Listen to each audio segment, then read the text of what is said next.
This is the DRS train. Welcome to the DRS Train podcast. This service is the 2024 Chinese Grand Prix.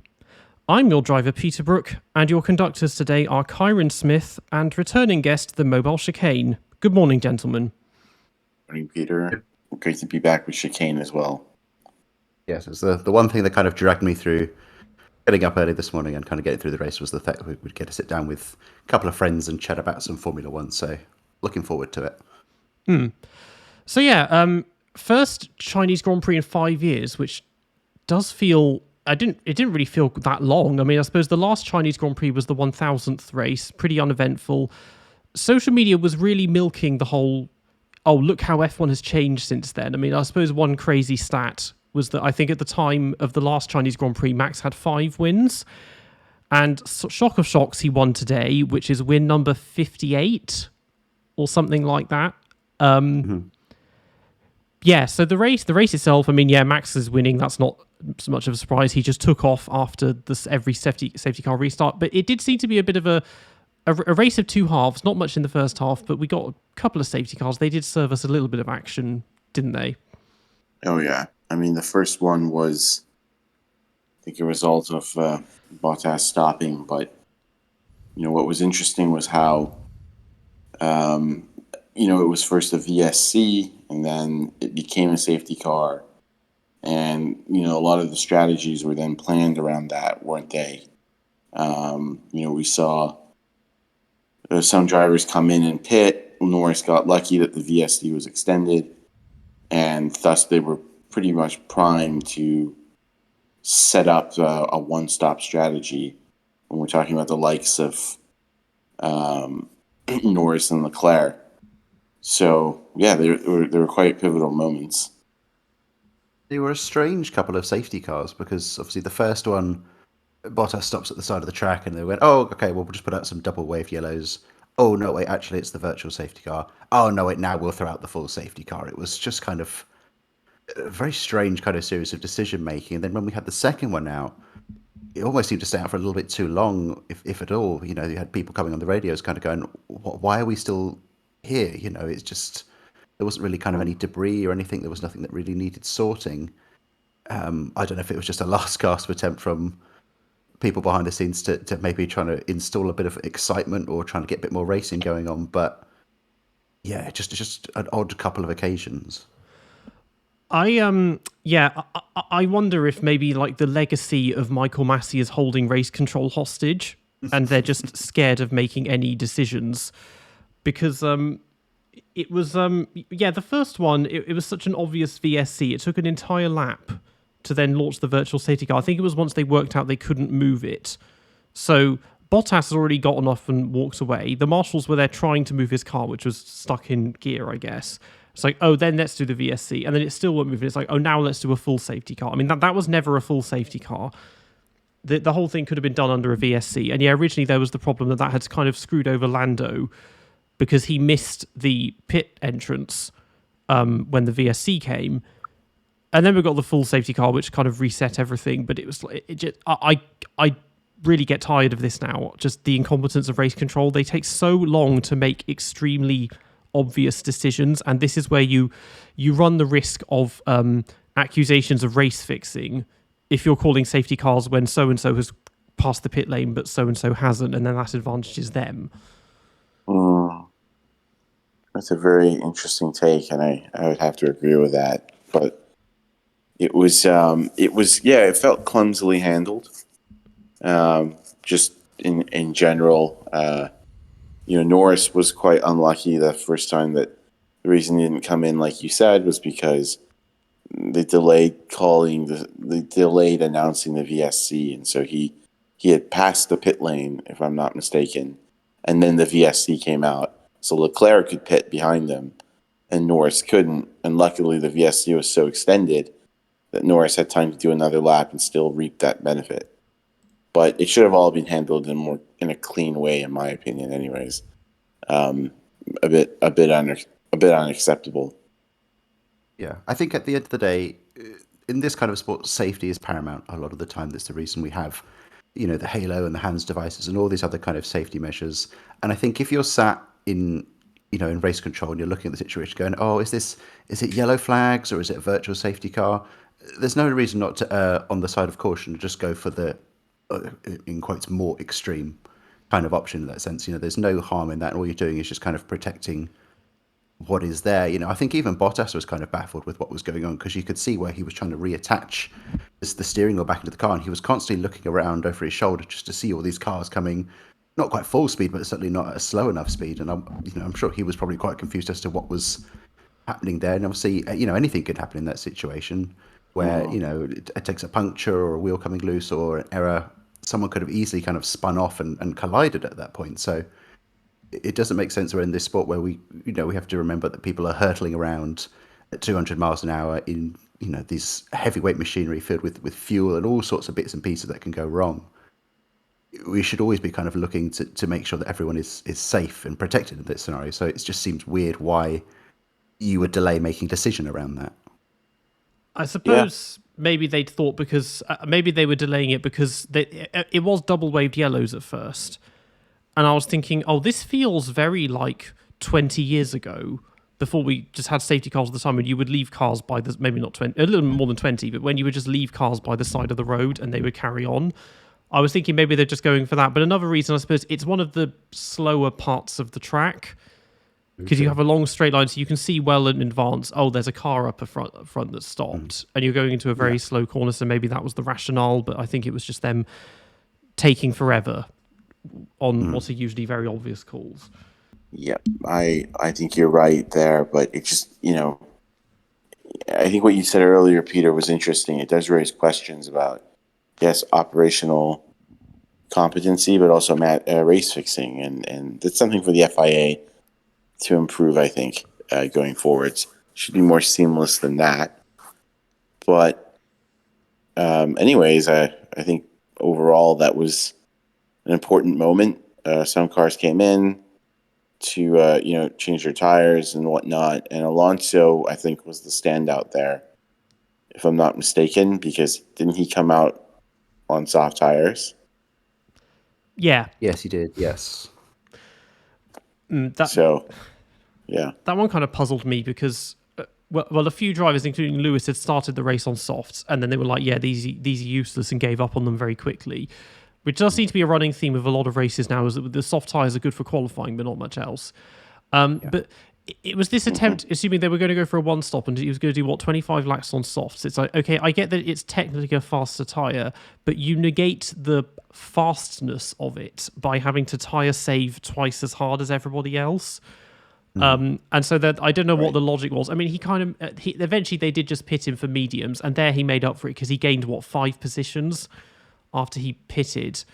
But so I think they realised the error, but then it did mean he went from starting third to finishing 7th. So it didn't really work out on his end. Yeah, and especially having run second early on. I mean, that was one of the kind of the best parts of the race, was seeing him get around the outside of Perez at that first corner. And even then I was kind of thinking, oh, maybe he's going to have a go at Verstappen as well. And I think if he'd seen an opportunity there, he probably would have taken it. But, even then they kind of isolated in commentary, his race was not going to be at the front there.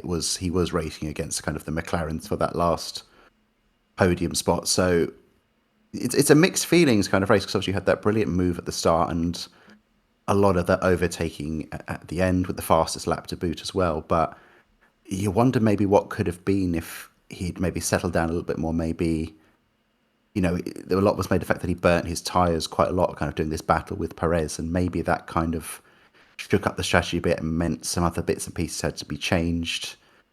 I mean, I don't know whether he had the pace to kind of hold off the likes of a Norris and Perez all race, but he certainly could have been in the conversation for a podium. Yeah, I think so. I think he certainly could have beaten Russell and potentially Sainz. So he could have been top 5 potentially, but yeah, it was strange to me. I mean, I don't know many people that do the soft sprint strategy in this era of Formula One. That was more common in the early 2000s tire war, when people would have short stints on softer tires to make up time and beat the traffic. But Alonso quickly found out that those tires are pretty limited. Even though at least we got to see him go through the field in the end. So still a good effort. I just think that strategy, as we've all mentioned, was a bit questionable. But there were other events that were going on too after that. I mean, what did you guys think of some of those other events as well? I mean, it was all going down, wasn't it? It was funny, really. All the action was at the back because we saw like what Magnussen and Stroll doing their best impression of Villeneuve and Arnoux for last place.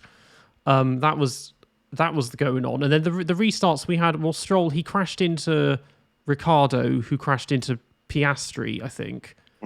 And so wrecked all. I mean, Piastri, he managed to carry on. He finished 8th in the end, but he had damage. Ricciardo had to retire in the end. He was one I think he was on mediums, although he was on old mediums at the safety car restart anyway, so he would have had to pit again. So he got screwed over by that. And then Magnussen hit Tsunoda and spun him round and took him out of the race.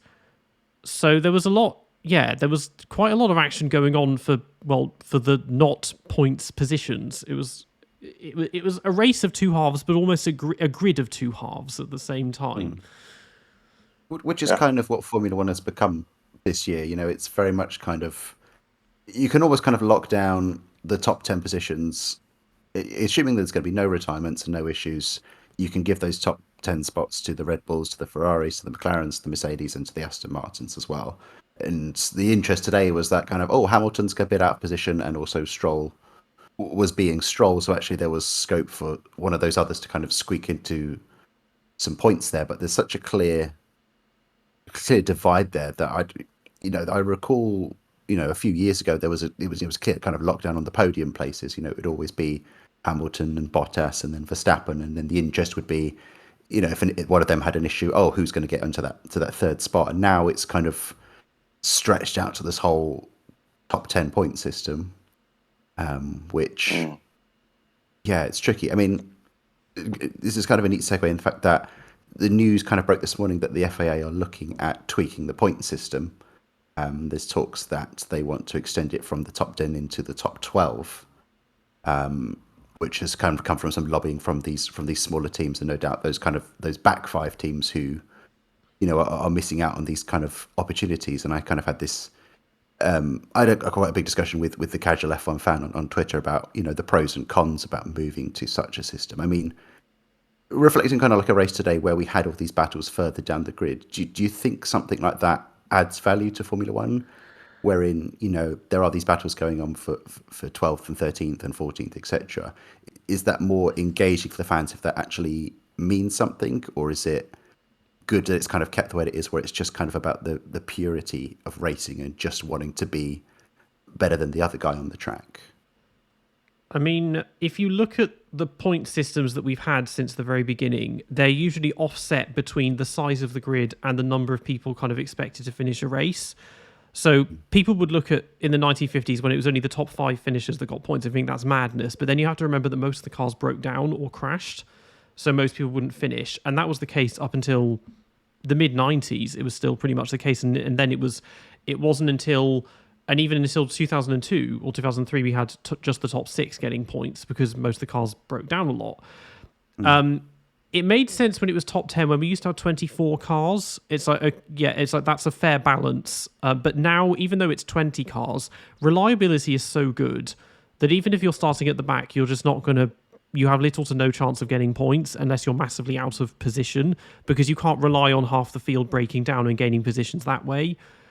So I guess you could argue that. I mean, if you look at the points after these, because the races have been so sort of regimented, these first 5 races, and you look at the points, it is a lot of people haven't got points yet. And I've been doing a tally of like qualifying points if you use the same point system for that. And again, like half the grid doesn't have points.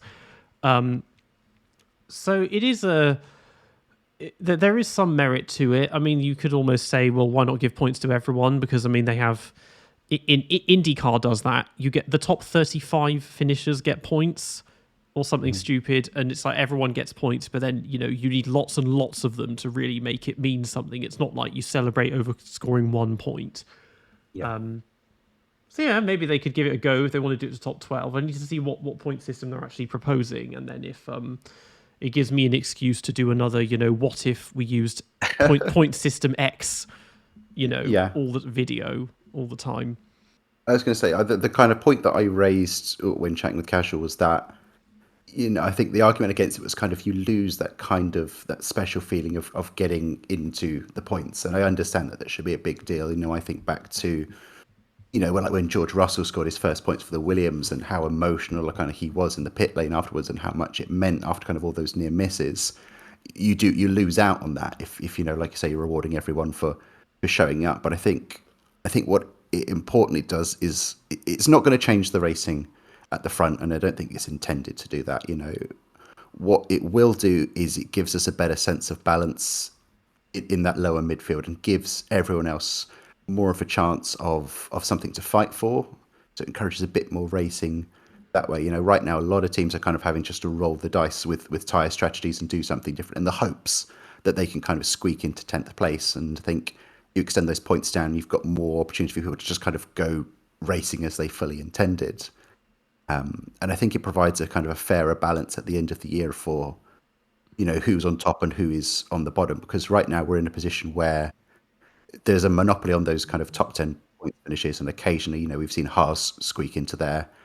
But then you have teams like a Williams who are routinely kind of finishing around 11th and 12th, but no doubt are going to be punished for it because there's going to become a race where it's going to be chaotic and there's going to be rain, and Valtteri Bottas is going to finish in 5th or something like that. And on the basis of one strong race, it is going to vault above all these others. So I think, in the sense of fairness and sort of properly analysing who finishes where, it just gives more transparency on the matter. I've been a big component for extending those points for quite a while now, and I would welcome seeing that, not only for Peter getting an extra chance to do some more content, but to improve the racing as well.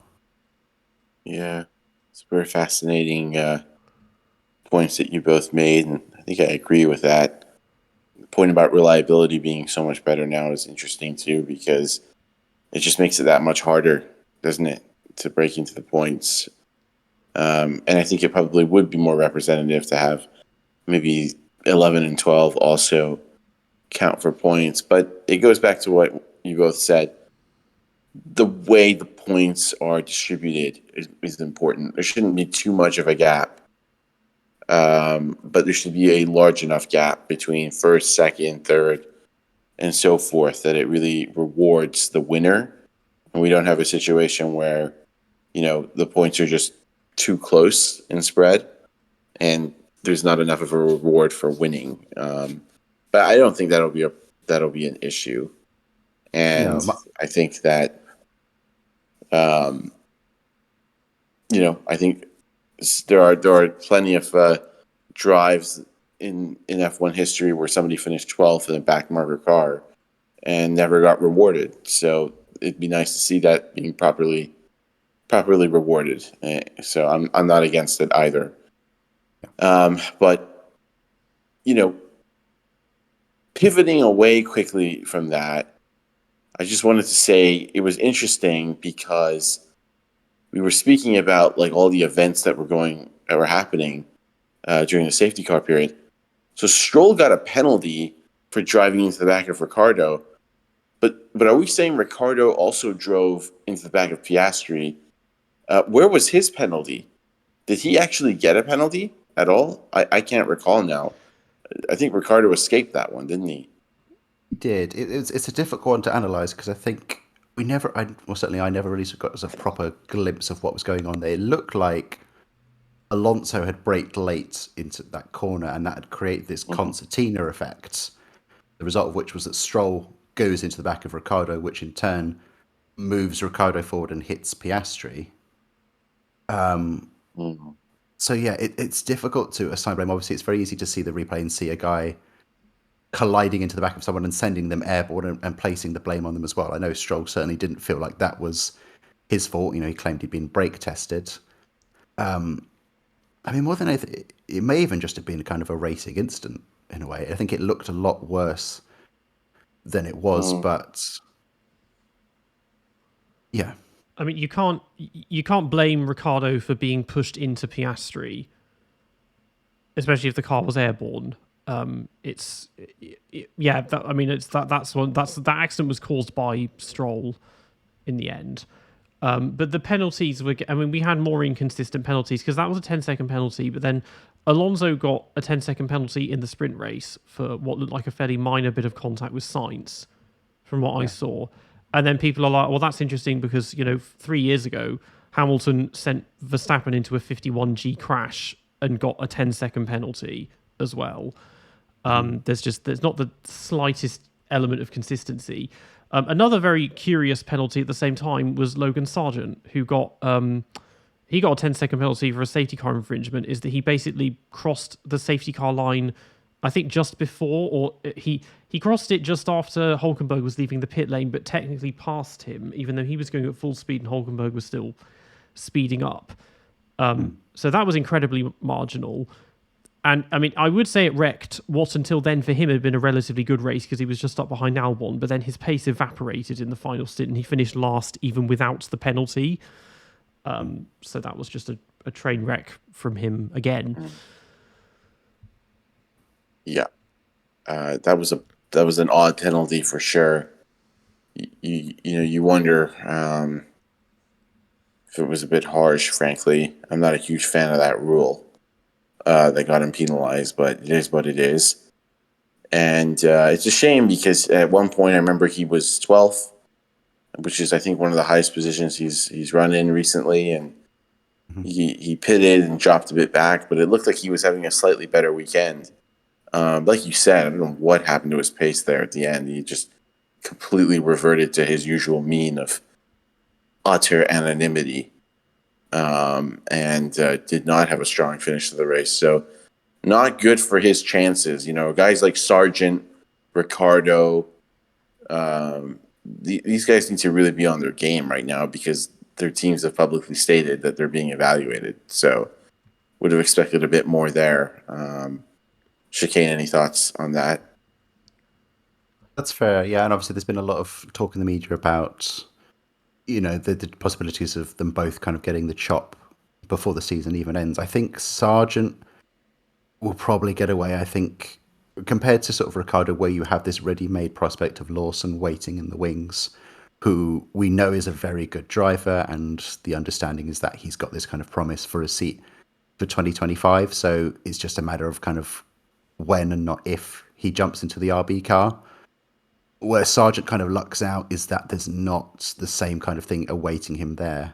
In much this kind of the same way that he really kind of only stayed on for this year because there were no other kind of viable replacements. It was discussed in the off-season that, maybe Frederick Vesti or Felipe Drogovic or someone like that could jump into the car. But, you do something like that, you're just replacing a rookie with a rookie, and all you can sort of happen is you just ended this kind of cycle of constantly inviting these rookies in, and then unsurprisingly, because there's so little preparation time, they don't perform. So you chuck them out, and then you put in another rookie, and it just goes round and round and round. So it made sense for them to keep Sargent in terms of who was the best prospect for that seat. And, the whole of last year was effectively one long test session for him because there was so little time he got to spend at the car. Where that then kind of falls apart is when the likes of, Piastri and Lawson last year were impressing with more or less kind of the same amount of time behind the wheel. And then obviously you have cases like Ollie Behrman this year who rock up with very little time in the car and then immediately put it in the points. Yes, granted, that is in a much more competitive car than what Logan Sargent has got. It doesn't reflect well on the excuse of, he just needs time, he just needs to bed in a bit more. It's very hard to see an argument whereby he gets kept on into 2025. And I would love to see, kind of an improvement there. But if Williams has these genuine aspirations of kind of moving further up the field, it doesn't appear that Sargent's going to be the one to take him any further. Yeah, I think I agree with a massive amount of what was just said. And especially about Lawson. Sad to see him not in his seat, frankly. He's probably better potential than both of the current RB drivers.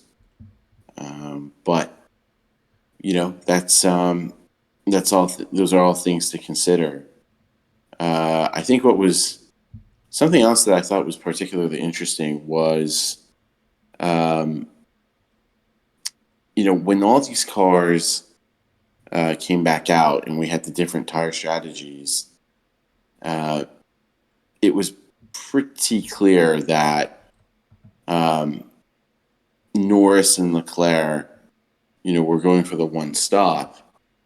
And it's just remarkable to me because McLaren really did look like the second quickest car. And this is something I just want to touch on quickly. Do we think that Norris drove just an unbelievable race then? Because he was lapping quite well, and he really managed that one stop better than pretty much anybody did. But his teammate had damage, so that exaggerated the gap. But at a track with high speed corners like this, McLaren really, I think, were shining, and honestly looked to me like they had the second quickest car this weekend. It's just so impressive again with this team. They're making such ground up. I mean, how do we feel about that? I mean, can we say McLaren was second quickest based on Norris's performance, or did Norris outperform his car? What do we think here?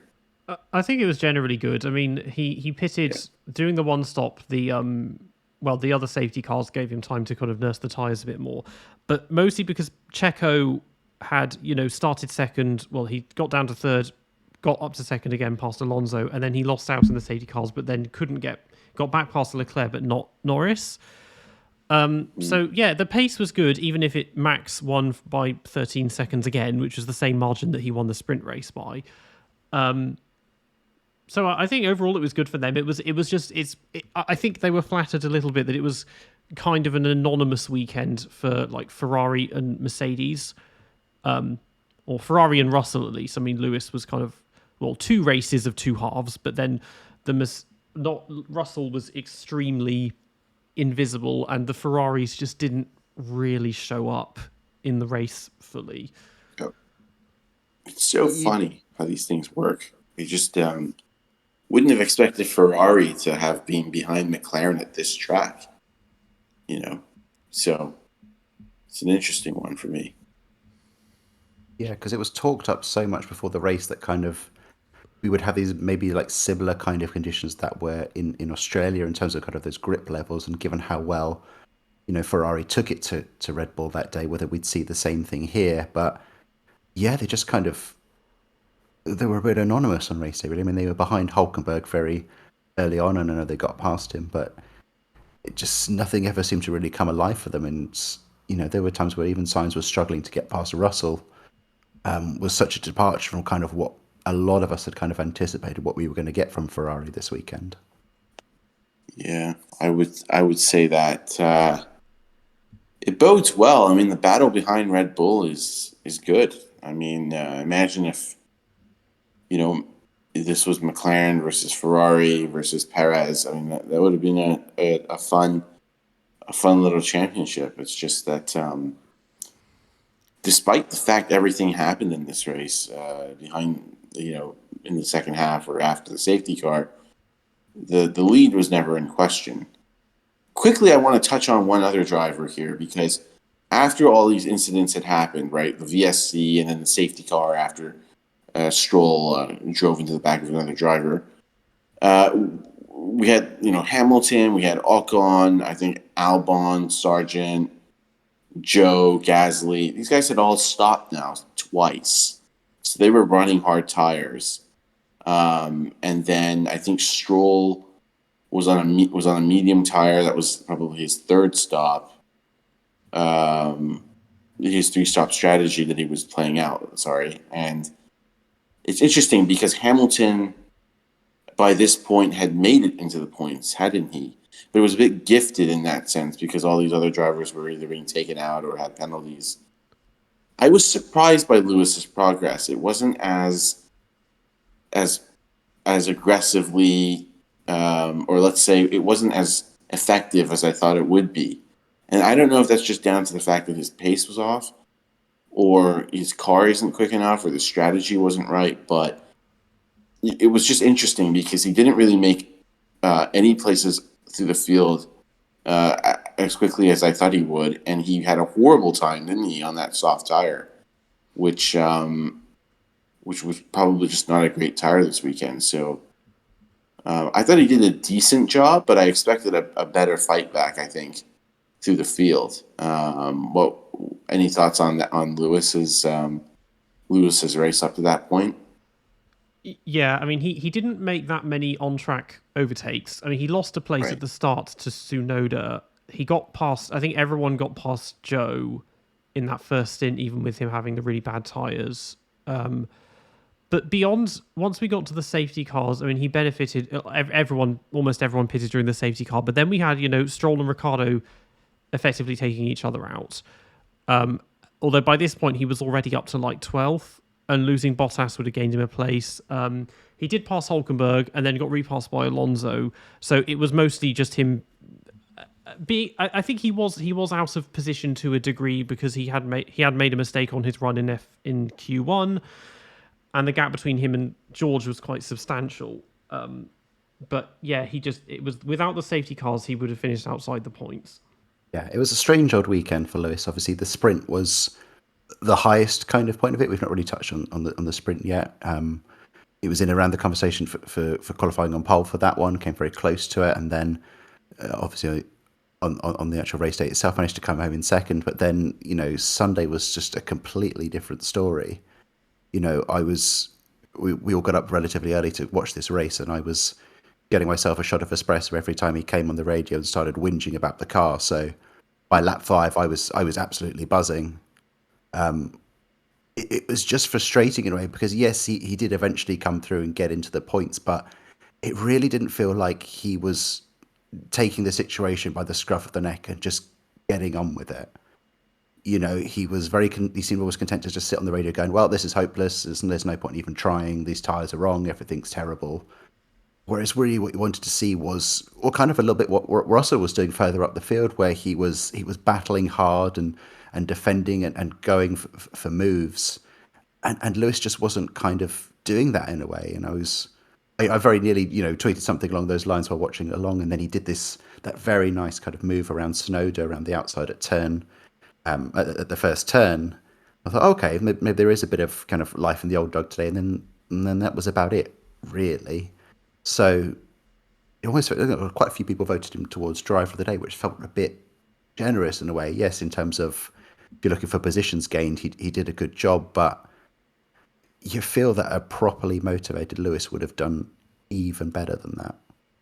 Yeah, he put up basically no defence against Alonso when Alonso passed him, but maybe it wasn't worth it, even though Alonso had almost choked and gone off at the final turn just before that.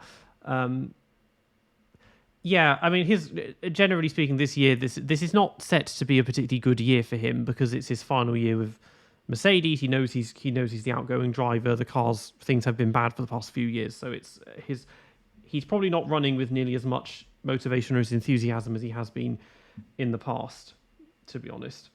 It's interesting, isn't it, to kind of look at what those levels of motivation do across the grid, because you kind of have these two opposite tales of Hamilton and Sainz. Whereas you have Hamilton, who's kind of resigned to the fact that this is his last year, he's moving on, he's going to do some other bits and pieces, and it gives the impression of just wanting the year to be over and done with, even as kind of early on in this stage. Whereas the complete opposite, you have Carlos Sainz, who is actively looking for work, trying to secure a role for next year, and is very highly motivated, and that shows. Admittedly not today, but I don't know whether that's just because the Ferrari didn't have the pace in it, but certainly across those first few races we've seen, has been, absolutely at the top of his game. So yeah, it's just an interesting reflection to bear on kind of what motivation and the factors outside of the car can do to those that are sat into the car. Yes, I mean, Sainz is kind of running out of options now if he's trying to get himself a seat next year, because we've had Alonso get his extension for an indeterminate number of years at Aston Martin. And he's fighting this hard. I mean, some people have been saying, is there even the possibility that if he continues to show up and Hamilton just kind of falters, that they might buy Hamilton out of his contract and keep Sainz at Ferrari? I think that's extremely unlikely, and that would be an extremely expensive buyout on Ferrari's part. But it just doesn't seem fair that his two options at the moment are to either go to a fairly half-assed Mercedes or to go to Sauber and assume that everything's going to turn on its head when they become Audi, assuming that even still happens. They're not exactly attractive options when really he should be staying. I mean, he's fighting Leclerc very hard, and maybe he's trying to send a message, but it's like it's not like he was exactly miles off Leclerc anyway overall. But then Leclerc he's the lead driver, he's the chosen one, so he gets to stay at Ferrari no matter what. Yeah, it's a strange situation because in a way, Sainz, he almost has options at basically everywhere else across the grid, other than those kind of places that are shut off. But for one reason or other, they're all quite unappealing. There was talk that there was potentially agreement reached with Mercedes that on a 1+1 kind of deal there. With Mercedes, obviously, they are looking to the future. They obviously want Antonelli in that seat, and it's just a question of whether it's going to be next year or whether they want to give him another year or two to blood in F2 or at Williams or something like that. So he doesn't get any kind of long-term option there. And like you say, Mercedes is definitely not what it used to be, and it's, again, a roll of the dice as to whether the new regulations will vault them up the order. There was talk of Red Bull, but, stepping into the lion's den, if you like, yes, you are jumping into what's the best car on the grid, and you'll almost certainly be in the conversation for wins and podiums every weekend, but you're not going to be in the conversation for the championship because it's just not going to happen in what is ostensibly Max's team, which then leaves an option like Sauber/Audi, which I think at the beginning of the year I was thinking absolutely not, because to sign up for a project like that, you're essentially saying, I don't want to win a race for the next 2-3 years, maybe. And that's with the addendum that, actually, Audi get it right, and they are in and around the conversation at the top of the field, which is a very big if. But it's looking more of a realistic prospect every day, I think, because it's offering him the longevity of a contract that he's not going to get anywhere else.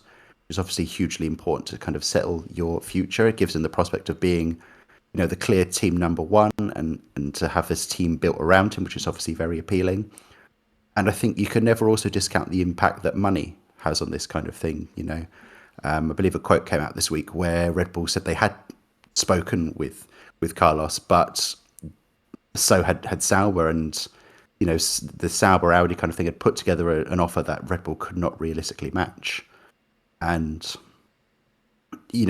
I saw a great quote earlier this week that I've been sort of quoting here, there, and everywhere, which is that if you've got a world championship and 10 cents to your name, you can't buy a coffee. Money is a huge factor when it comes into these sort of things. Yes, winning a championship is nice, but at the end of the day, this is your job and your livelihood, and you've got to get some income from somewhere. So if Audi are offering up this huge paycheck and realistically what is the best of a bad bunch of offers, it's hard to see him turning that down.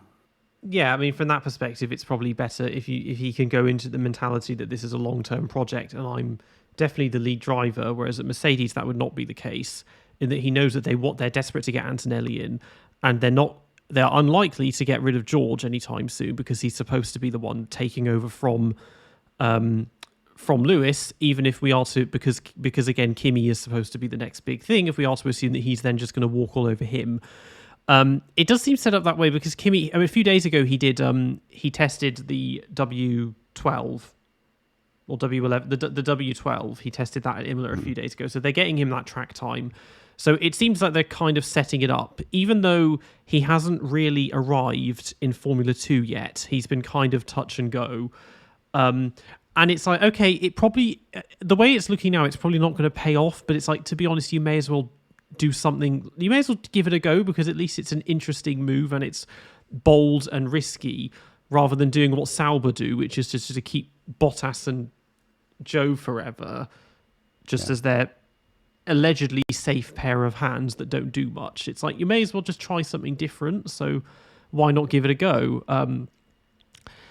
But yeah, Sauber is probably a better one for him. Speaking of Sauber, they had a quite interesting weekend that qualifying was very good for both drivers both times, because I mean Zhou made the top 10 in sprint qualifying, which for him, home race and all, fell out of the points in the race, and then we saw him at the end of this race. He burst into tears on the start-finish straight because he was getting a lot of first time we've had a home race for a Chinese driver. Towards the end, he pitted for softs, and I think they maybe did that deliberately. They're like, we're not getting points, but if we do this, he can make some overtakes and entertain the crowd a bit. But aside from Bottas's engine going up, because he made Q3 for the actual race, so suddenly their pace seemed kind of all right here. It was definitely the best we've kind of seen from them all year. And for Zhou as well, it was a very interesting prospect. I think there was a lot of interest from those of us not in China to kind of what the reaction to him would be there. Been the first time that he's been able to race a Formula One car in front of there, and the huge amount of support you saw in the grandstand was incredible to see. And it does, seeing something like that definitely factors into people's thoughts about whether they want to sign on this guy for next year. I don't think Zhou is by any means a bad driver. I think he's a solid and fairly dependable driver as well. If he's in a position where the car is strong enough to score points, he can definitely be in the conversation to do that. So he's definitely not one of those who needs to be off the grid because they're not good enough. Where he falters is that you can argue that he shouldn't be on the grid because he's not good enough. He's not going to be in the conversation for a world championship or anything like that soon. But you do wonder whether, an Audi or any other kind of team around that lower part there looks at, the reaction he had within China and whether that becomes a factor for them to consider whether they want to put him in a car for next year. It's a less desirable thing to think about. Formula One should just be a results-based business, and it's just kind of, if you're fast enough and you're good enough, you're there. But it is a consideration to, bear in mind. It's part of the reason why, arguably, we've got Daniel Ricciardo getting a second chance to the grid because he has that marketable personality there as well. So should Zhou be considered in and around the conversation for a seat next year, or do we think this is going to be kind of the one and only time he's going to get to race in front of China? Maybe that's why he was kind of emotional as well. Yeah. Great question. And I think, both of those contributed. That Zhou knows it could be his last time. I don't know if his contract should be extended, frankly. He has not impressed me at all. But he hasn't been a total calamity, like you said. But I don't know. It's a tough one. Maybe Liberty Media also wants to grow their presence in the Chinese market, which means Zhou will be very important to help them do that. So I don't think he deserves an extension, but I think he'll likely get it. And then I think, down the field, after that safety car, it also got pretty intense in some moments. And then what was particularly noteworthy was that, Alonso did pass Sainz, didn't he? Right out of the gates. He just came out there and made a move on Sainz and was ahead of him on the soft tires. But I don't know what Aston was really thinking. Like the tire just didn't hold up. And we had seen that from Hamilton's first stint as well. It was just such a shocking mistake because then he dropped off and had to pit mediums like we've already articulated, which was a shame. With one thing I want to note here is that Norris has really picked up his game recently against Piastri. At the end of last year, it almost looked like they were even. I think Norris has really reestablished himself as the team leader so far this year. What do you guys think about that? Well, Piastri had damage, but even so, he was behind him in this race. Right. I've already forgotten Japan, but I feel like of the two of them, Oscar has had more problems, which hasn't helped. But it does seem less even at the same time. Lando now, I think maybe it was this race or the last race, because he broke Heidfeld's record for most podiums without a win, but then I think he has now also exceeded Häkkönen's record for most outright podiums, because Häkkönen had 15 before he got his first win. So now So he's broken that too, I think. I believe it's equal. So I think the record is 15 podiums. I think Hakkinen had 15, and I think Lacey and maybe Patrick Depailler as well. So there were a few other kind of stronger drivers who've had that. Oh, I think Eddie Irvine, I think, was also in that list as well. So yeah, 15 podiums is the maximum. If he reaches 16, then yeah, no one's ever achieved that much success and then gone on to win a race. Yeah, because in this one, like, on the penultimate lap, Max was like, I think I've hit debris, check the car for damage. And I was thinking, is he going to get a puncture? And then suddenly Lando wins the race out of nowhere. But that obviously did not happen. Yeah, I think the thing with Lando as well, that it feels like that first win is so overdue now. I would hate for it to kind of fall into his lap. I would not want it to see because, Verstappen has an issue or any kind of sort of chaotic condition like that. I think he deserves to kind of win it on his own merit. I mean, if you look at the statistics, I'm just going to drag them up here. So the past 16 races, Lando's been on the podium 9 times, and 7 of those have been in the runner-up spot. You have to kind of consider him a bit desperately lucky to be in this era where Max is so dominant at the front. If you can liken it within tennis circles when they had Roger Federer, Rafael Nadal, and Novak Djokovic kind of constantly dominating the sport there, and you had these other names like Andy Murray, who were very talented chaps, but because of that sheer domination from so many others, just never got that kind of window in to make their own mark. And it kind of feels the equivalent for Lando here, where he's really coming to his own. He's the clear kind of number one within McLaren. Is capable of producing these strong performances. The problem is he's up against a dominant force like Max Verstappen, who is just unstoppable so much of the time. And I think, we lament a lot of the time that he doesn't, when they're racing wheel to wheel, there's very little defense that goes on from Lando. He kind of sort of lets Max soar by. But I think he is kind of resigned to it in a way because he knows there's nothing he can do. If he does defend that one lap, Max is just going to get around him at the next corner or even the next lap. So he's doing the best that he can. And yeah, I mean, I desperately hope he breaks that winless streak because it's definitely owed to him. I still think about that heartbreak of when he missed out in Sochi all those years ago, which we can argue to and fro whose fault that was, that, he fell off there. But yeah, it's in the same way that kind of when George Russell got his win at Sao Paulo, it felt like a strong payback for when he should have won at Sakhir, and that was kind of taken out of his hands. It feels like the same kind of situation with Lando. I think wasn't it his only overtakes were done at the start. I'm trying to think now because I think he qualified, wasn't it 6th in the end, or 4th?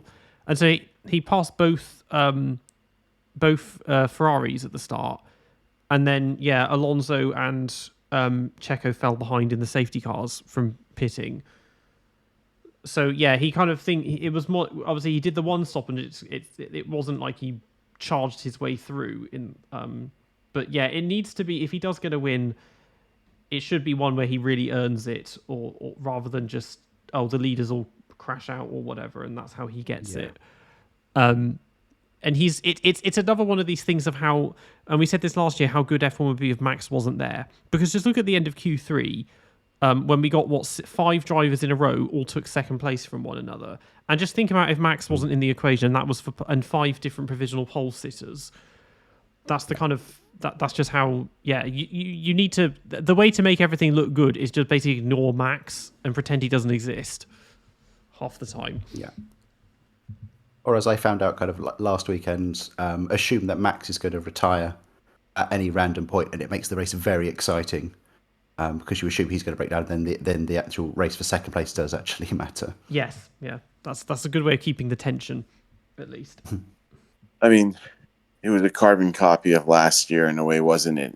Including the gap to Perez. Perez was starting to maybe show some improvement this year, but this was just back to square one for Sergio. So I don't know what it is, if it's just the car suits Max better or his tire management. It's just utterly dominant.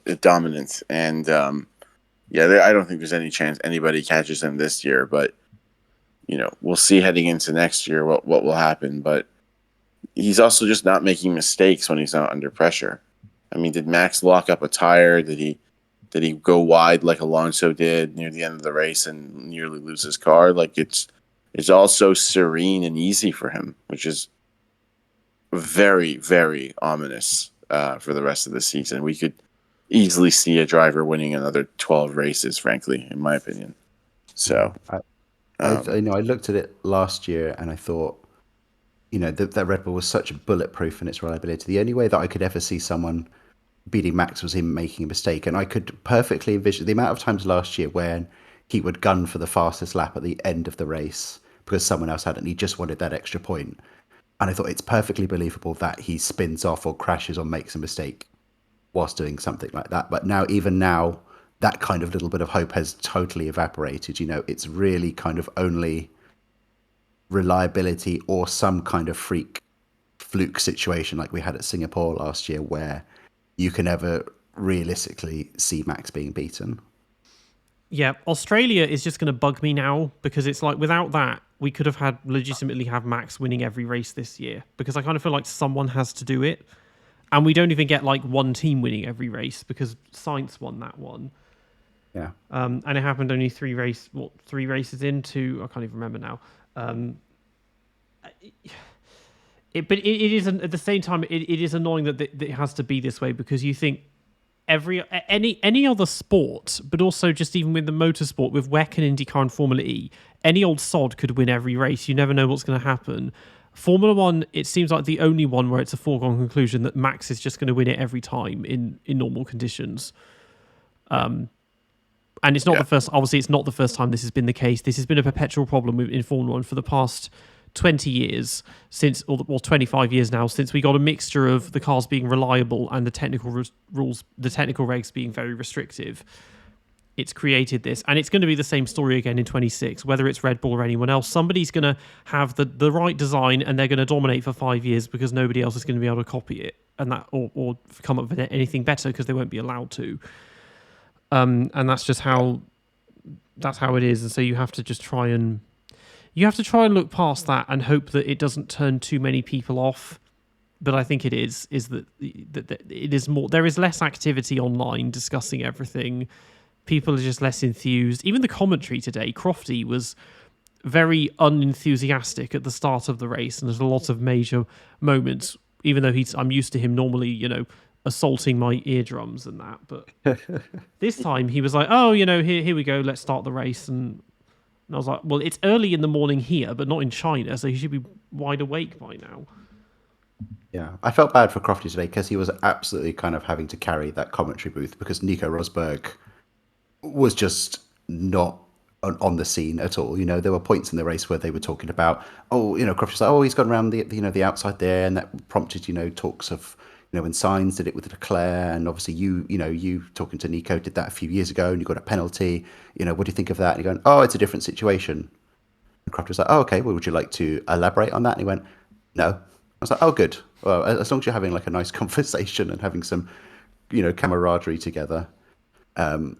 But yeah, we spoke about it before we did the recording, Peter. You kind of have to look back on this Verstappen era and just appreciate it for, the dominance that we're seeing. And it is hard to watch from an entertainment perspective, but retrospectively, we will look back on this in about 5 or 10 years and go, oh, that was a crazy time to be watching Formula One, the way that this one guy just had such a stranglehold on it.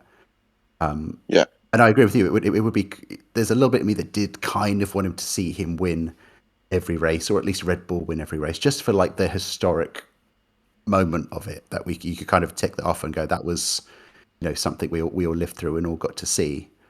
So yeah, it is hard to do because this is a sport about, entertainment. We watch this because we enjoy it. We want to see good racing, and we want to have, unpredictability and not know who's going to win or anything like that. So it is hard, and I think it's hard when you have people like us who make content surrounding Formula One, and obviously that we're very passionate about what it is and what we see. But for us to sort of be sat there and then within 5 laps you're like, oh, maybe I'll just go on my phone, maybe I'll just do the Wordle for today, and maybe I'll just sort of keep this on in the background. It's hard and it sucks, but we just kind of have to keep stiff upper lip with it. And I think it means that when we do get those moments when Max does retire from the lead of a Grand Prix, and then it's suddenly like, oh, anybody could win now.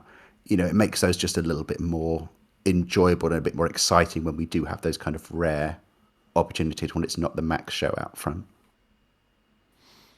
And it also means for creators like you and me that we have to hope that there's enough people interested that they're still wanting to find out stuff that happened 20 years ago.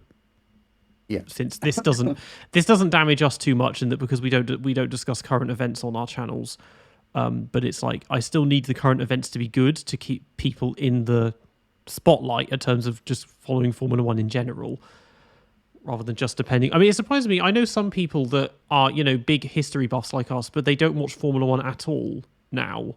And I find that very puzzling because it's like I know that it's not as good as it once was, and everyone has their favorite era, which coincidentally is whenever they were a teenager, which for me is the V8 era. But it's like you kind of need to be in the know about what's going on at the moment and the way everything's developing, because that becomes history in a couple of years, and that especially when we enter a new technical era and everything else becomes the past officially.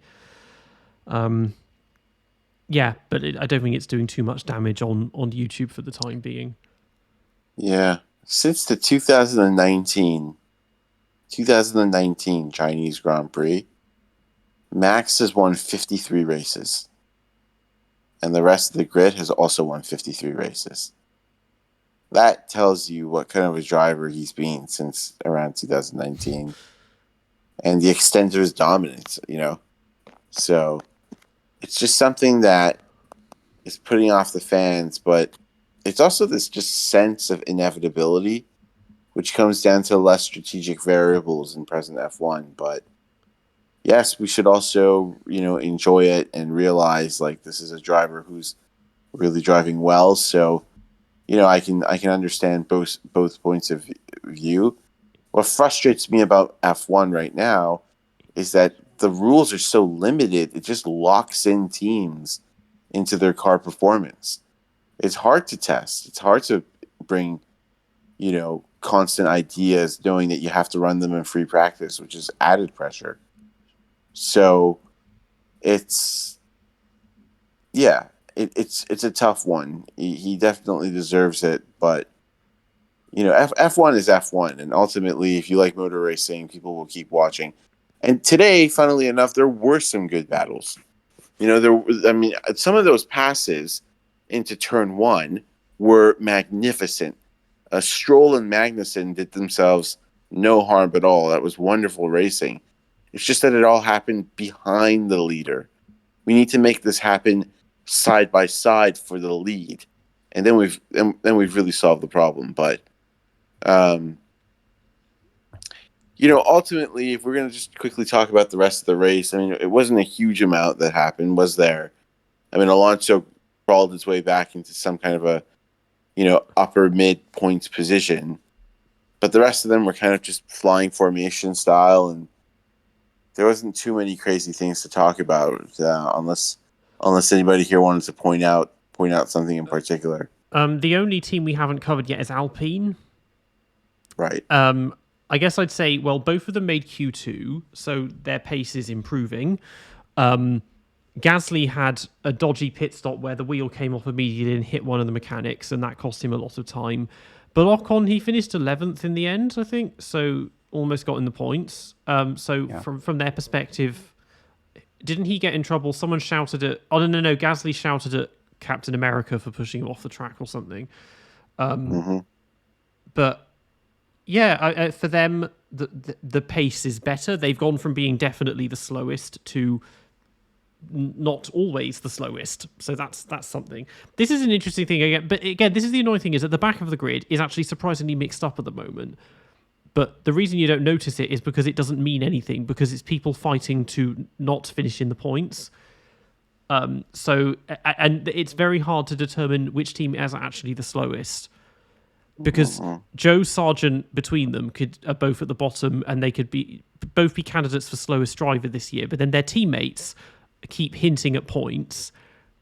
Alpine have kind of got better, and then Red Bull, RB or Toro Rosso or whatever, they have some races where they're good, and then they have races like this one where they're just kind of useless. And so that you can't. That's the kind of mixture you want. It's just a shame that it's the wrong half of the grid that's that mixed up. Yeah, I think that was extremely well put, and I don't really have much else to add to that, other than Esteban Ocon continues his very strong start to the season. Amidst all the drama that was going on, Ocon nearly brought this thing home in points, which is remarkable, and he beat Gasly. So he's really asserting himself now in the team, and it's impressive to see. I wonder if he'll be the one that signs a Mercedes eventually. But yeah, that was that in my view. Yeah, he's certainly pushing himself into the conversation. I know he's also been kind of linked with Audi as well as a potential kind of jumping in point there, because for him, again, that's a more logical perhaps move than like a Sainz, because it's much less of a step back than more of a kind of a sideways move, but realistically one with more room for growth. I mean, there's a lot of question marks kind of going on around Alpine at the moment. There was the news, if it wasn't this week, it was the week before, that there are rumours that they might get sold on, which, yeah, I could kind of see, given, the struggles that they're dealing with currently, and also how quickly Renault kind of yo-yo in and out of this sport. They don't have a reputation for longevity, whether they've been in as an engine supplier or as a full factory effort. They tend to kind of dip in and dip out quite freely. So it's an intriguing prospect kind of around that, because it is a full works effort, but one that is struggling, but it's got such a heritage and great infrastructure there at Enstone. It's an attractive prospect for, well, obviously, Andretti is always kind of going to be mentioned any time there's a prospect of an F1 grid slot opening up. But any party that might be interested in getting together a decent Formula One team ready to jump in at, Alpine offers definitely an interesting prospect. And so the questions around that are only going to kind of then increase the questions around what Ocon and Gasly are going to do as well. Is it going to stay as Renault? Should they stay on there? Or are there enough question marks that then they need to start looking at potential sideways moves elsewhere, maybe to like that Audi or even to Williams or something like that? I would personally welcome either of those guys to replace Sargent for next year. So a lot of question marks, and not just kind of that, but also just what the team are doing and how they plan to progress forward as well. I mean, Ocon's a Mercedes, that sounds fairly realistic, I think. If you measure his skill versus where the team are in terms of competition, it's not a bad matchup. It does create a rather destructive team lineup of the likes of like Grosjean, Maldonado. But it's like, yeah, it's a good one, because again, Sainz would only be temporary. It would be a good option if they think, okay, Kimi's not ready yet, so Ocon can have it for a bit. And again, because Toto either is, or well, definitely used to be, maybe still is, his manager, and he used to be connected. 2019, he was their junior, like, test driver or reserve, basically. So that would make sense. I mean, there were talks of Vettel getting the Mercedes seat. It's like, I kind of do, but don't want to see that. Yeah, I'd love to see him come back, because I think I do think there is some unfinished business, but it's not going to work. But it very rarely works when drivers go away for a few years and then come back, especially at that age. And he did that WEC test for Le Mans, so I think him doing Le Mans this year, that's quite realistic. And that's the kind of thing you do when you're a retired F1 driver, is you do things like Le Mans and all the different stuff, because now you have a chance to try these things out and something different. So those are ones that, those ones, I don't think he'd go to Williams. I mean, I don't think he'd want to be honest. And so Sargent, we talked about this before, but yeah, Sargent is lucky there isn't really anyone else in the wings, because it's kind of funny that people seem divided, that we complain there aren't enough spots on the grid and there's loads of all these juniors that should get seats, but then it's actually kind of hard to find ones that we know are definitely ready and are not just going to flop as much as Sargent has. Because the Williams juniors are not ready. Like Colapinto and O'Sullivan, F2, neither of them are ready yet. Drogovic has been out of the game for forever, and he's finally sold his soul to IMSA or whatever he's doing now. Van Dorn is an Aston reserve, and he does have F1 experience, but he's extremely busy with WEC and Formula E, or what he does everything, whatever it is. So yeah, the options they're kind of. I think it's just that there are some drivers that people really don't like Stroll and Ricardo, and it's like they're just a waste of space. So get rid of them, and it's like, and then who do we replace them with? And that becomes the question. Yeah, it seems nowadays it's much less about being good enough to make it into Formula One, because there are plenty of talented juniors that have raced at that lower level, who aren't in Formula One, like a Djokovic or a Porsche or something like that. The issue is that the teams are really kind of only interested, especially ones at the top, at signing who's going to be that next big thing.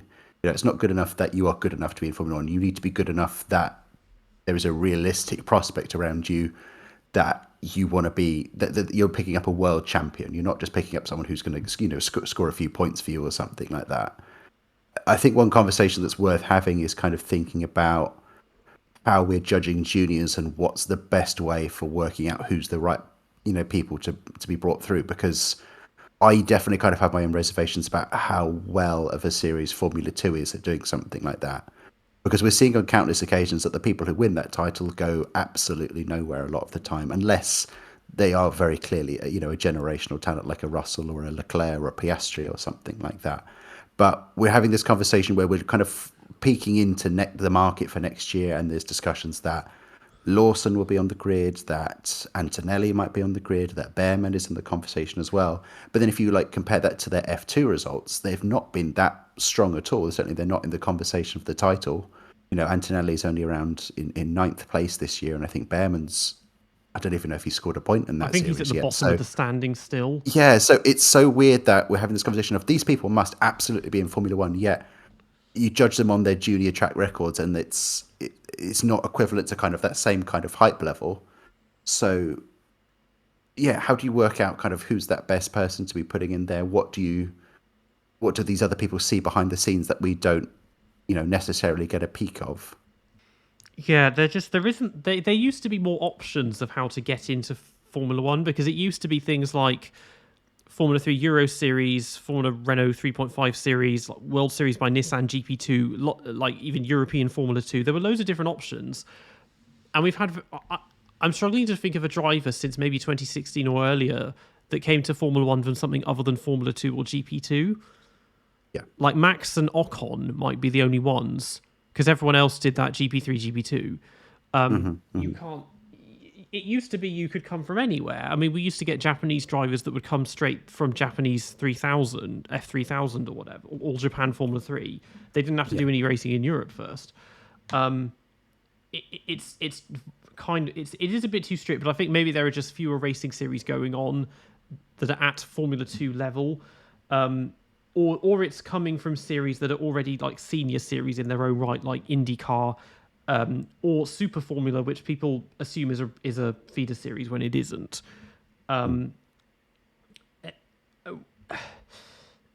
Yeah, it's a tricky one, because I just want a bigger grid, even if half the drivers are useless. I just want it to mix up a bit more. But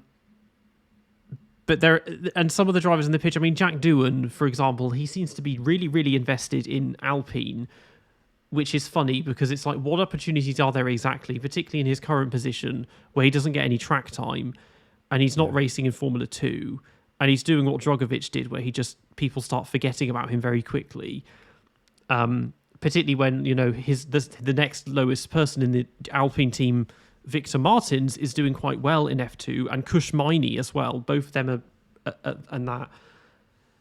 Maybe he knows something we don't in terms of what's happening with his contract, and if Ocon did go to Mercedes, that would open a place for him. But that's an example of someone you just can't. It's hard to say what they're thinking unless they know there's a definite plan for them to have a seat, or they're just going to be like Pietro Fittipaldi, where he becomes the reserve for basically 5 years, and it's obvious that they have no interest in letting him race at Haas and are basically just using him for his name, probably.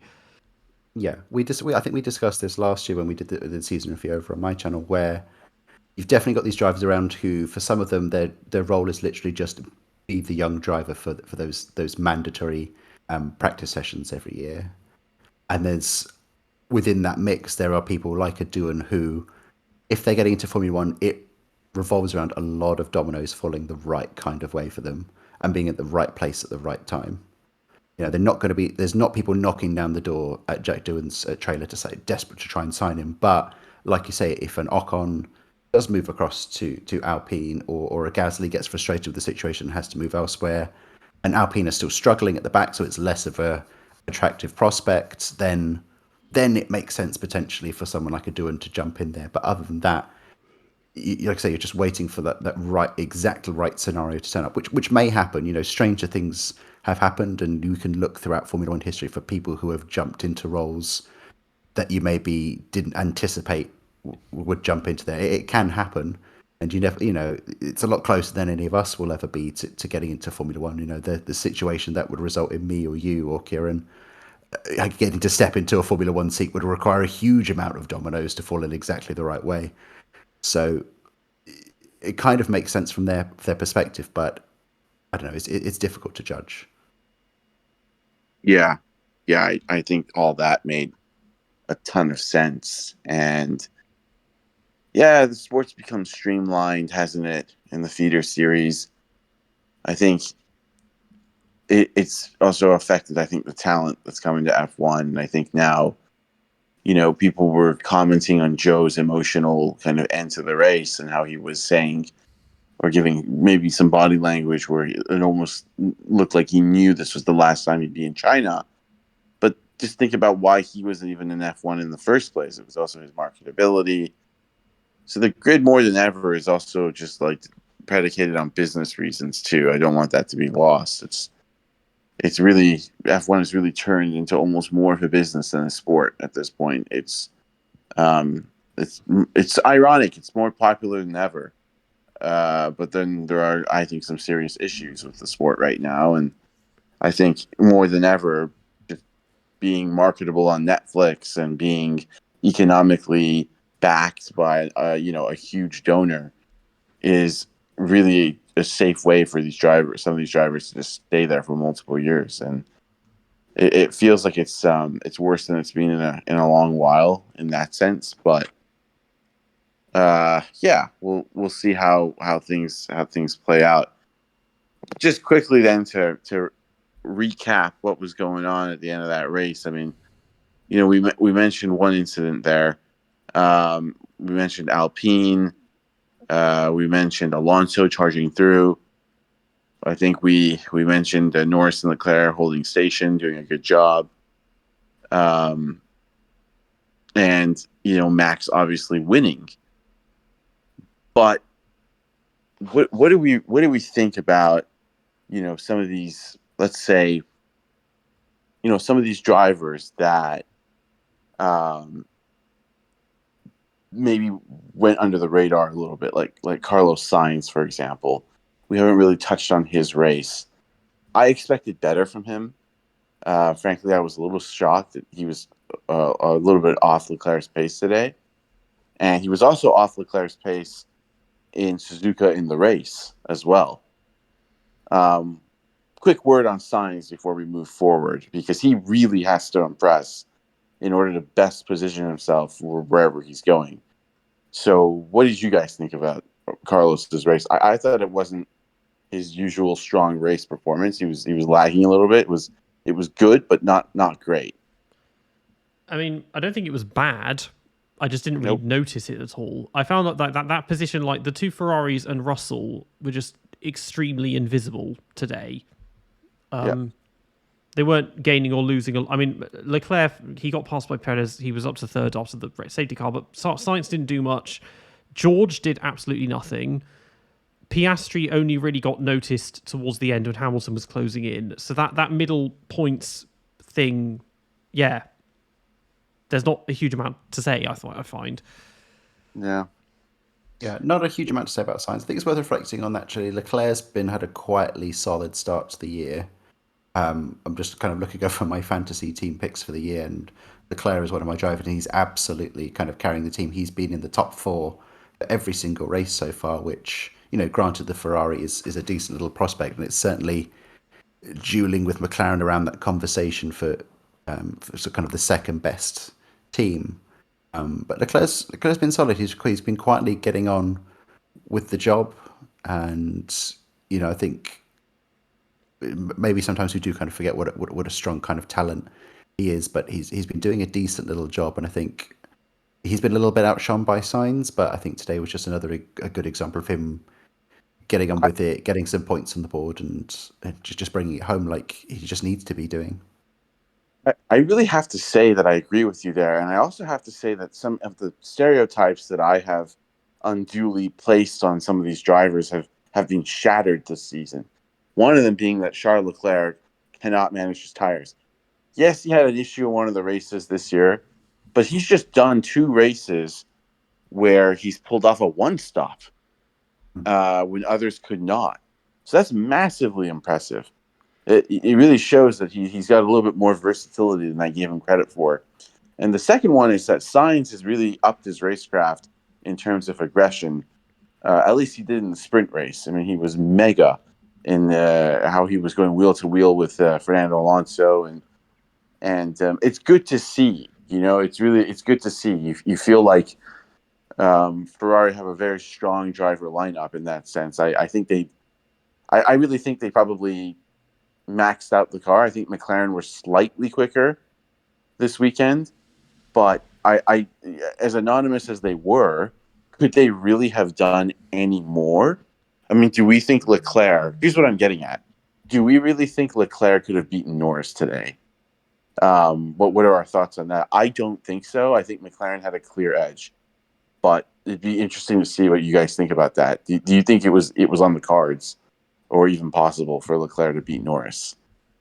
I'm trying to It's think. a tough one. Yeah, well, the thing is, I don't think there was much on-track interaction between them, other than at the start, to be honest. I guess they were close together after the restart, but no, I guess just no in the end.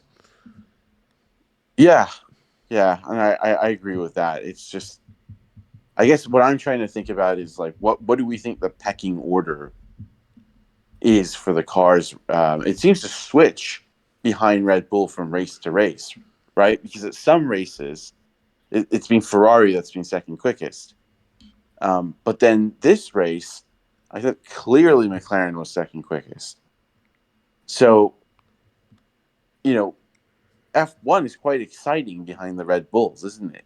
We're having different teams pop up at different races. What do you think, Chicane? Well, I'd go further. I'd say it's an exciting mix just behind Verstappen alone. I think you can almost split off Verstappen and Perez as 2 separate kind of entities, because Verstappen is such a clear step ahead, but it's then the question of where Perez falls in that pecking order, because in some races he has been comfortably second best, but then you have races like today where he just didn't have the pace of that McLaren, and was certainly very close to the Ferrari of Leclerc for a lot of the time as well. So yeah, I agree with you. It's a very mixed up grid, and it's very exciting to kind of see what's going on back there. And it does seem to, like you say, change from weekend to weekend as well. How on earth did Perez finish behind the McLaren today?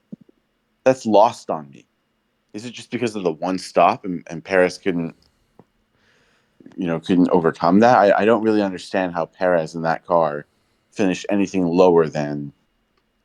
I'm sorry. Did Perez finish second in the race? Third. Perez was third. He finished third. It's still that's what I'm saying. like it still takes him forever to gain positions compared to Max, but not as long as it did last year, because he lost second at the start, but then I think lap 4 he got second back from Alonso. He did pass Leclerc, but then just ran out of pace to pass Lando.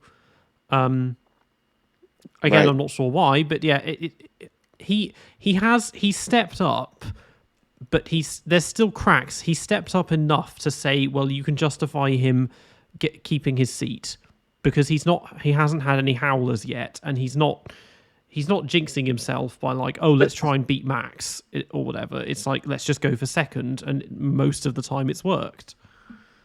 But wasn't this a howler? I mean, look at the pace of that car this weekend. It was masked because of that silly amazing wet qualifying, which was a bit silly in that people were saying, "Oh, look, Red Bull isn't as fast as people thought." I mean, well, no, that was just a very specific condition. In the dry, that thing has been an utter rocket ship, to put it crudely. And I think today was a howler by Perez. How do you finish behind, not just behind your teammate? At one point, Nico Rosberg said that Perez was 0.6 a lap slower than Max. But how do you finish behind a McLaren? I don't understand that. Maybe you guys do. I don't understand how, if you're in a car like that, you don't finish second. I mean, And if yeah, I'd consider it a howler if you finished behind both Ferraris as well, out of nowhere, having started second. I feel like maybe what's happening is he's now driving at like 90 to 95% instead of trying to push for 100 all the time, because he's no longer setting himself the objective of matching or beating Max. And so he's just dialed in the pace a bit, and it's giving him fewer mistakes, but then it's also just not meaning he's not running where he should be necessarily all the time. Yeah, it depends where you want to kind of look at it. If you want to make like a barometer of howlers, I think that the worst end of that was some of the performances he was dragging out last year, where qualifying was absolutely woeful, and then some of the race day performances as well were a real kind of struggle. So by no means was today anywhere near kind of as bad as that. I agree that it was definitely a disappointing result in terms of the fact that he sat in what is comfortably the best car on the grid, and he should be realistically finishing second every time. Third is obviously not that far off it, so it's not the worst in the world, but obviously not necessarily what you want to be seeing. I think Perez is definitely stronger probably at this point, and I think it's because I think last year obviously he got those 2 early wins, and then it got into his head of, oh, maybe I could actually steal this championship. I know certainly at home I was kind of thinking, admittedly, he's got to put together a perfect season and just be kind of this relentlessly consistent beast throughout it to have a chance of it. And obviously, then it immediately fell apart by the time they got to Miami. It just kind of disintegrated from there. But he's definitely doing, it feels like a stronger job, and almost the job he was brought in to do, which is to be that kind of clear number 2, to snaffle up all those points, to be getting those second places, to be in position if and when Max ever falters, which doesn't look like happening anytime soon, but he's had a number of second places early on. It's interesting that now his seat seems to kind of be under more kind of scrutiny than it was last year, and it's not because he's necessarily doing a bad job, but it's I think when they were kind of, I think they had a discussion with Christian Horner, and they were talking about like Yuki Tsunoda and stuff like that as well, and Christian kind of made that very telling comment of going, well, we're not necessarily just always looking at, Red Bull drivers the whole time. It's whoever's the best people on the market, obviously alluding to the fact that Carlos is around. Head to head, you'd probably pip Carlos as the better driver. Maybe it's splitting hairs. I think Perez is a better driver than he gets credit for. And certainly when he was in the midfield with the Force Indy, he was a very strong and consistent driver. So, yeah, I think I agree with what Peter was saying. I think he has kind of dialed back a little bit on what he's pushing for. He's not thinking that he's going to be in the conversation for the World Championship. The equivalent you kind of draw to it is if you look back at that Schumacher Ferrari era, and you had people like a Barrichello struggling there because they thought they could beat Schumacher kind of at his own game, and they consequently got decimated by him. But then you had people like a Felipe Massa who were a little closer and a little stronger because they didn't go into that seat thinking, I've got to beat the other guy there. I'm going to use this as an opportunity to learn and to develop and to do a consistently good job. So I wonder whether Perez has kind of switched a bit more into that mindset. If he wants to keep a long career and stay at this kind of upper level, he knows that that's the level he needs to be performing at as a consistent podium finisher who's also not a threat to Max. Yeah, I think mind management is key here. So I think Perez has probably done a good job on that. But I don't think he has as difficult a job as Rubens Barrichello did, because Rubens Barrichello was so obviously the number 2 by contract that it really demoralized, I think, him at some points. But it also made it impossible for him to beat Michael. And I think Rubens did a better job of challenging Michael in some years than Perez has ever done, with Verstappen. So my point with Sergio is that as long as the Red Bull car is this dominant, I think he could probably get away with it. But if this car was equal to the Ferrari and McLaren, I don't think he'd last beyond one more season, because Carlos Sainz, to me right now, is a better driver because he's not far off Leclerc in qualifying, and we think Leclerc could be equal to Max in qualifying. Sainz is probably a smarter racer than Perez. So the only issue is that Sainz and Verstappen did not get along when they were teammates in the early days in Max's rookie season. So, as long as Perez isn't causing any political trouble behind the scenes, yeah, there's a good chance he will get re-signed undeservedly. And I don't think he's as bad as people give him, as people say either. I think we need to give him a little bit more credit. It's frustrating to see someone in a car like that finish third. To me, that's concerning. But moving on from that, I think in the big picture, Red Bull's going to be just fine.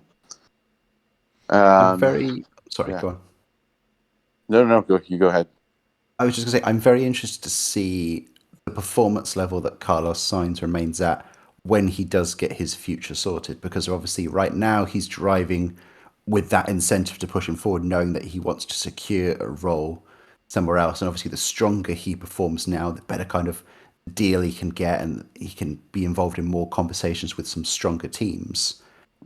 It's what happens to that performance level when that incentive kind of falls away, and then what kind of level he's at. For those that are listening who also kind of watch MotoGP as well, the allegory I kind of matched with there was a guy called Fabio Di Giannantonio, who was racing in MotoGP for about a season and a half, and was relatively circumspect, didn't achieve a whole lot, was generally kind of in and around the midfield for about a season and a half, and then it got announced that he was certainly, if not in danger of losing his ride, or he did lose his ride, I forget the exact timing of it, and then he just kind of came alive, and it was almost as this spark of losing his seat and needing to prove to other people that he needed somewhere to go, kind of just switched him on. I think before that he'd generally finished around 8th or 10th most races. Suddenly he's in the conversation for the podium. He won his first race towards the end of the year, and it was able to kind of secure him a contract with another team for this year. So, I see kind of parallels between that kind of performance and what Carlos is doing. Carlos is always strong. I don't think it's as that much of a leap up from where he was before, but I'm certainly interested to see what happens, whether he continues at this kind of strong level that he's at when he hasn't got the bit between his teeth, when he knows he's kind of settled for next year, whether he slumps more towards kind of like a Hamilton-esque coasting sort of vibe, or whether he can continue pushing forward those performances. Yeah, I think we'll have to see on that front. I mean, I think he's stepped up. It's kind of framed within the thing of, we know that he's outgoing, because he's kind of it's not been like an enormous leap in performance to me. It's more that he's just ironed out a few little things. Mm-hmm. And I guess it's kind of forcing Leclerc to step up, because he's been very strong as well. And that, like we said, he sorted out things around tyre management and all of that. So it is an interesting one, whether it will always stay that way. But I think it's just, a lot of it is that there's eyes on him, because a lot of people don't think, as much as they want to see Hamilton at Ferrari, they also don't want to have to see Sainz leave. And mostly because they know any options he has are just going to be worse off for him, even if it's Red Bull, which is a better team, but then he has to go against Max and be the number 2, which is kind of a waste of his talents. It's just one of these things that just like I'm thinking about, because it's annoying to me, and I can't help this, because frankly speaking, if you drive a Red Bull, you should be, for the sake of the sport, have somebody who can at least challenge Max. And I don't really know why, F1 fans, we're also docile. We all just accept this and say, oh, it's part of the sport. It's unacceptable to me. I've heard out both your arguments, and I was really just thinking about both of those arguments you've made, which are incredibly logical, well thought out. And I simply disagree. I just think that Perez needs to be told, like, look, you could go drive for another team on the grid, but if you're in Red Bull, you need to be maximizing the performance of this rocket ship Adrian Newey and co. have designed, and you can't be beaten by McLarens when Max is 0.6 a lap quicker than you. I mean, that's ridiculous when I think about it. I mean, I don't think I've ever seen a teammate gap in a top car like that around Shanghai. That is impressive by Max, who also matched Mika Häkkinen's record to start a season with 5 consecutive poles. Unfortunately, 1999 was a very exciting season. This one will likely be not as exciting. But what else then happened near the end of the race? I think we covered most of that, didn't we, guys? I'm trying to think if there was any other major incident. But I don't think so. I mean, Alonso passed quite a few cars when he put his mediums on at the end. He was flying, but it wasn't enough. And ultimately, I want to just say one thing. I think Alonso would have beaten Russell and potentially one other car had he not pitted for those soft tires. So I actually think Alonso lost out net when I look at where he finished as to compared to where he would have finished had they not called him in for the soft tires. I just wanted to put that out there. Yeah, I mean, 3rd to 7th, Yeah. he was kind of celebrating that, but at the end of the day, it's not a brilliant result, all things considered. No, not at all. That's one thing I did quite enjoy on the TV coverage today, and there's very few things to enjoy, but one thing I did enjoy was that I think it was just as Alonso kind of had come out of the pits and he just got back into the top 10, and then they put an infographic on the screen going, oh, he's only got 30 seconds behind Norris. Like that was ever realistic prospects that Alonso could carve his way through at 30 seconds within the space of 8 laps or whatever ridiculous stat it was. But I appreciated the optimism from the FIA to try and spice things up a bit on that front. Yeah, not a good sign if they're resorting to those kind of gimmicks or something. But I think that F1. I remember Simon Lazenby said something at the beginning of the broadcast, which made me laugh. He's like, we hope this one is worth tuning in to watch and getting up early in the morning to watch. And I just thought to myself, like, well, that's not a ringing endorsement of F1 at the moment, is it? If the lead anchor for Sky is saying, we think this one is going to be worth watching, and we hope it is. That's almost like, yeah, we know the sport's quite boring at the moment, but bear with us. For me, like, if I'm thinking about the whole race, you're right. Both of you are right. There were a lot of anonymous kind of like nothing special performances. I was impressed by Max. I was impressed by Norris. But then Esteban Ocon also, I think, really stepped up to finish as high as he did in an Alpine and again beat his teammate. So there were still standouts. It's just that the race itself, after the safety cars happened, just kind of,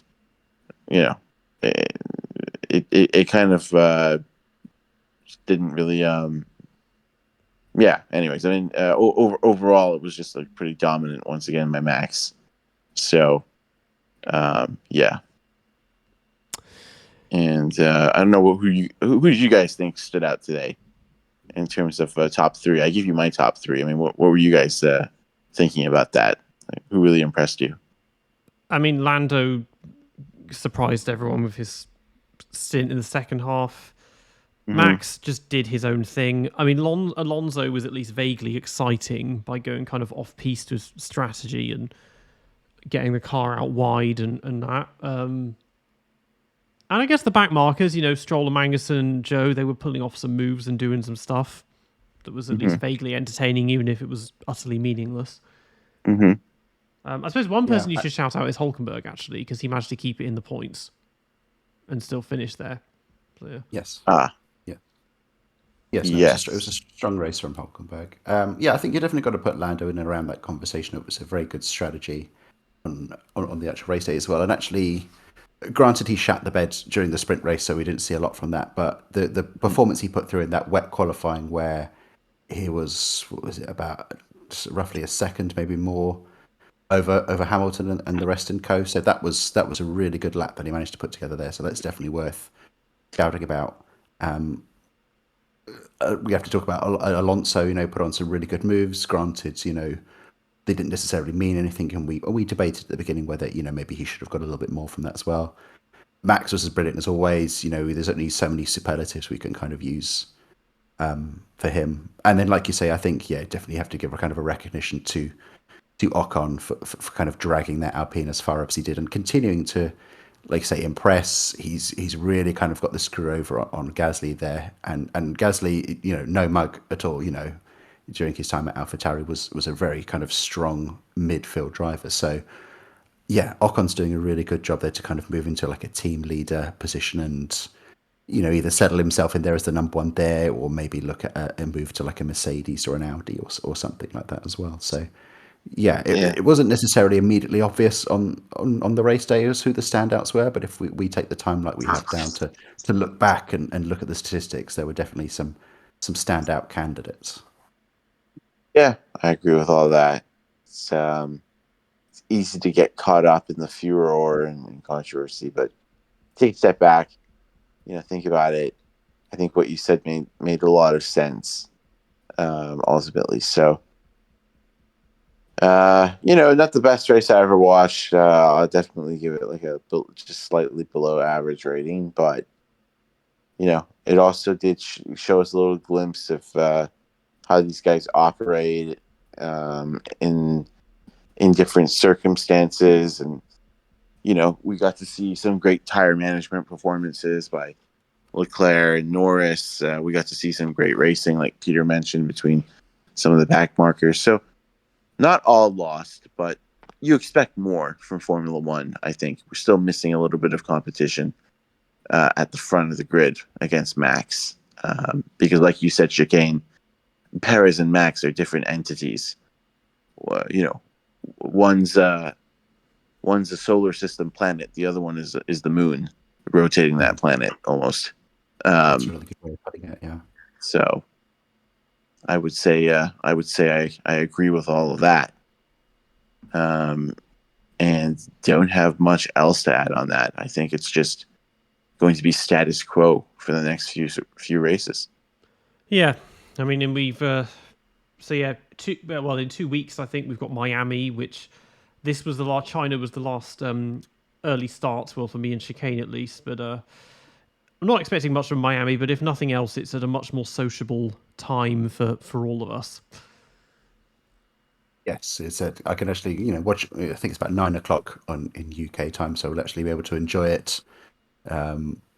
Maybe I'll make a drinking game of some sort to maybe sort of pass the time if Max goes out. Maybe for every lap Max leads, I'll take a shot or something like that. But yeah, we can only hope that sort of there's going to come a time like Singapore last year where something goes wrong for Red Bull or it just doesn't work for them. But I mean, part of me worries that when he retired in Australia, that was kind of our one and done for the year. That was the only mistake we're really going to get, and we're not going to see much else. But we'll see. And like as we've seen, this the battle behind him is constantly evolving. Even if we can kind of confidently say Max is probably going to take pole, he's probably going to take the win.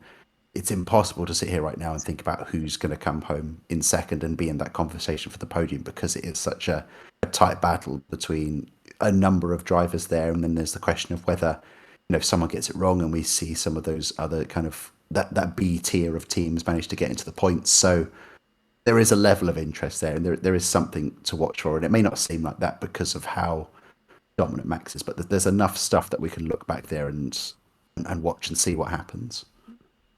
Yeah, it's frustrating because I thought maybe this Red Bull drama, the internal saga with different team members would slow Red Bull down, but looks like they've gotten a hold of that.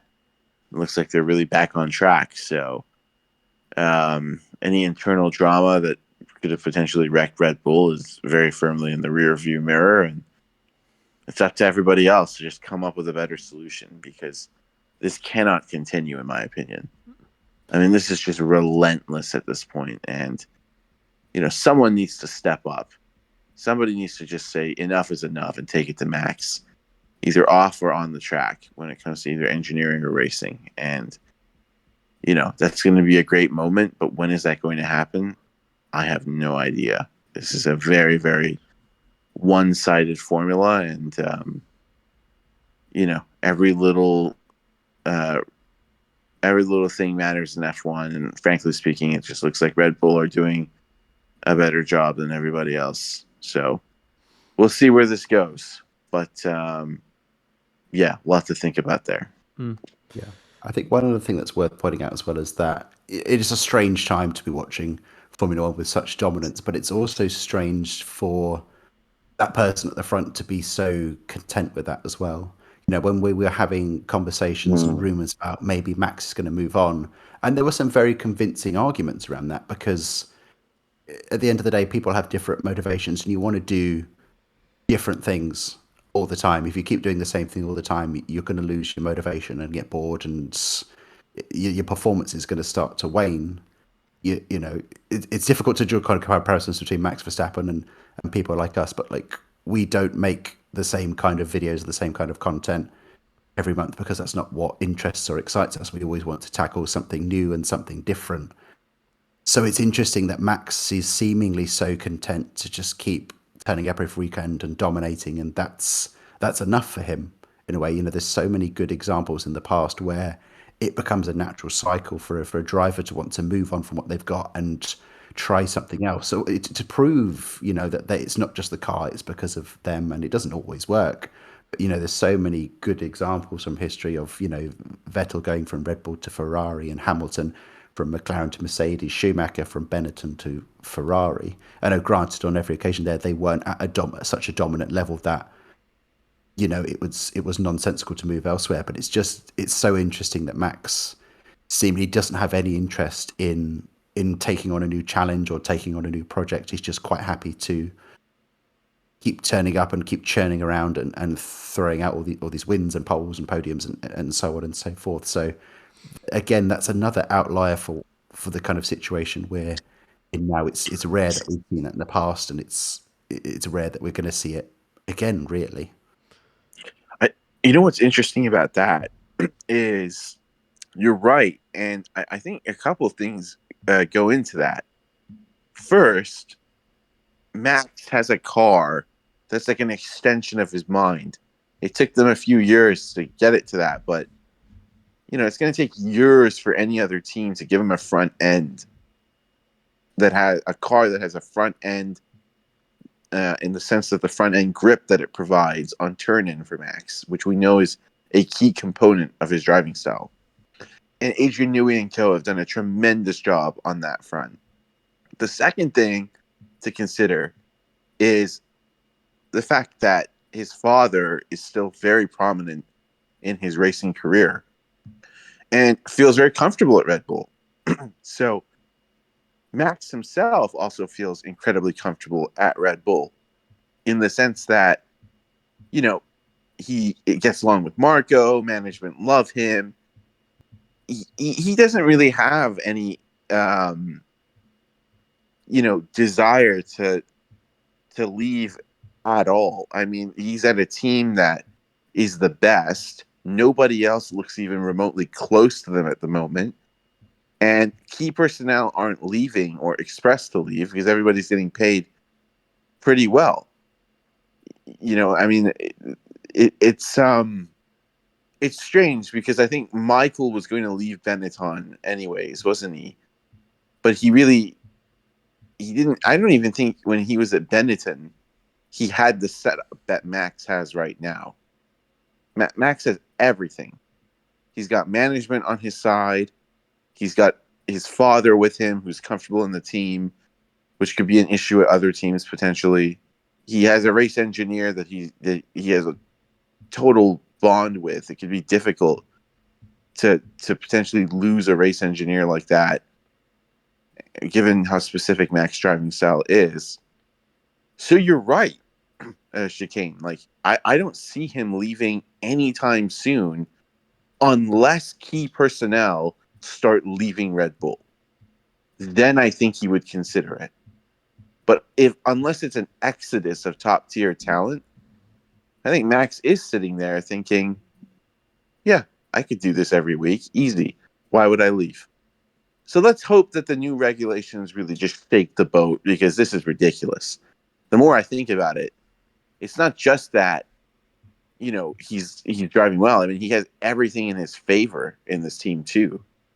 He's just got an advantage in every single way. So I don't want to put viewers off or sound too negative, but we are really headed to an era of just like the next few the races this season and next. I don't see any other outcome than Max just totally dominating, and that's unacceptable to me. At some point, this needs to stop, and I hope it's sooner than later, frankly, just for the sake of the sport. But I'll leave it at that. Yeah, nice optimistic note to end the podcast on. All I'll say, I guess, is that 2 weeks Miami. That's going to be the most. Let's just get it over with weekend of the season, and then hopefully things pick up in the European leg a bit. Yeah, agreed. And look, I want to say one thing here. That Miami track is outrageously bad. Now, I don't know what you two think, but it's the one track I'm not even excited to go to. Like, it just does absolutely nothing for me. So, I hope the race is good, but, it's a shame that we have tracks like that on the calendar. And Miami is just such a powerhouse city. It's got so many people there who are very competent and capable. I still don't understand why they thought that was a good idea to build the track layout like that. And if you think I'm being too negative, let me know. But I really do think that is the worst track on the calendar. I'm not saying that it's bad that we're going to the United States. I think it's good to have tracks in the U.S. I just think that particular track is just outrageous. I don't know what you guys think about that, but it's a shame. It just reeks of IndyCar. Right. Yeah, I don't think it has, other than, and this is probably a bad thing, isn't it? Because apart from sort of that gaudy, over-the-top kind of nature about it, like that ridiculous kind of marina that they had there. I forget whether it's still painted or whether it's the actually fake real one, now. isn't it? The fake one. Yeah. Apart from that, I can remember very little of the track. And granted, it's only been around 2 years, and so it hasn't kind of had that time to ingrain in me, and I've not really played any kind of racing games across the past few years. So again, I've not really sort of pounded around it in my own kind of cars or anything like that. So, but yeah, compared to sort of a lot of everything else on the calendar, it just doesn't wow. Like you said, Ciaron, it's good to have races in America. I think a lot of people forget how big of a place America is, and you want a sport to grow there, you do kind of need to have multiple venues there, because it's impossible for people who live on one side of the country to think about going to the other side, because it's just so vast. So it's good to have the access there, but I don't know, it's just a slightly less extreme version of Vegas in a way. We'll see what happens. Yeah, I agree. I agree with that. So, like you said, we will see, and hopefully we do get a decent race there as well. So, early days in the season, still a lot of time for some of these teams to turn it around, but I hope they do it sooner than later, for the fans' sake. Yeah, there's enough stories down the grid to kind of keep your appetite whetted.